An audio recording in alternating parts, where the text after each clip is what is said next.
ay rated SPG. Striktong patnubay at gabay ng magulang ang kailangan. Maaaring may masiselang tema, lengguwahe, karahasan, sexual, horror o droga na hindi angkop sa mga bata. Ikaw ang aking dala sa gabing madilim. Ikaw ang bawat sana sa lahat ng hiling. Sagot sa akin. Nagtangka nga dumalaw itong si Moira dito nga sa kanya anak na si Zoe sa Apex. At dito pa lamang ay hinarang na nga dito ni Giselle at Lynette itong si Moira. At dito naman na sinabi ni Giselle sa security na papasukin nila si Moira dahil may mahalaga daw siyang sasabihin dito. At dito nga na sinabi ni Giselle kay Moira na umamin na daw ang kanyang best friend na si Nerissa na itong si Moira ang nagpakidnap dito nga kay Don Pepe. At patuloy pa rin na tinanggi dito ni Moira na baka gumagawa lang daw ng kwento itong si Nerissa dahil nagtatampo daw ito sa kanya. At dito naman na sumagot itong si Lynette dito kay Moira na lalabas daw talaga ang buong katotohanan. At kung sakaling makulong daw itong si Moira ay itong si Lynette ang unang magfe-fiesta dahil sa maraming na daw ginawa ni Moira dito kina Annalyn ay patuloy niya itong nalulusutan. At ngayon ay sisiguraduhin nga daw nila na hindi na makakalusot pa itong si Moira sa krimen na ginawa nito. At dito naman na nanggagalaiti sa galit itong si Moira at sinabi ng security at ibinilin ni Giselle sa kanila na huwag daw hayaan na makapasok itong si Moira dito sa Apex.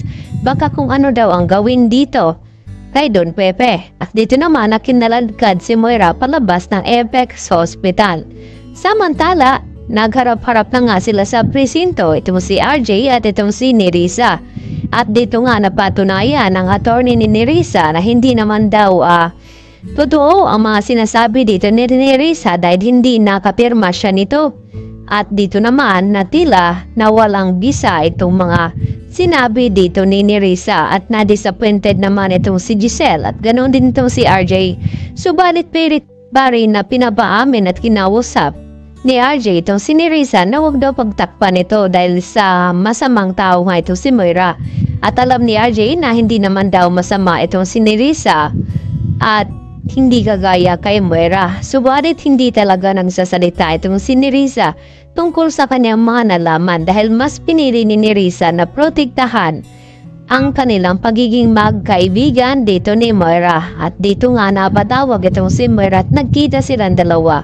At dito humingi ng paumanhin itong si Nerissa sa kanyang nasabi sa mga pulis dahil naipit lamang daw siya sa sitwasyon. Subalit agad naman daw niya itong nalulusutan.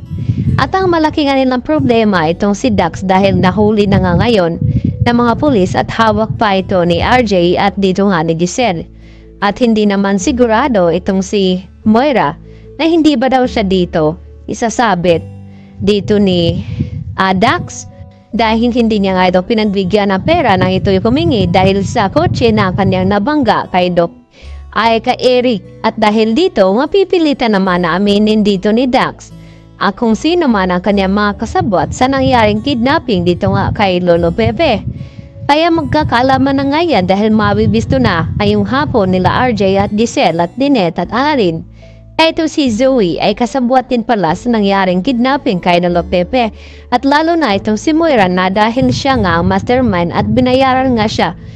Binayaran ito si Dax na tumakas at magpakalayo-layo. At dahil obses nga itong si Dax kay Zoe ay hindi niya pa rin nagawang tumakas hanggang sa nasagi niya itong kotse ni Eric. Kaya yan naman ang ating pakatutukan kung dito na nga ba magwawakas ang kasamaan ni Moira at Zoe at tuluyan na ba silang ipapakulong nito o baka madadala na naman sa pagmamakaawa itong si RJ dito sa kanyang asawa na si Moira at sa kanya anak-anakan na si Zoe. Kaya yan po ang ating patuloy na pakabangan mamaya mga kapuso, dito lamang yan sa Abot Kamay na Pangarap.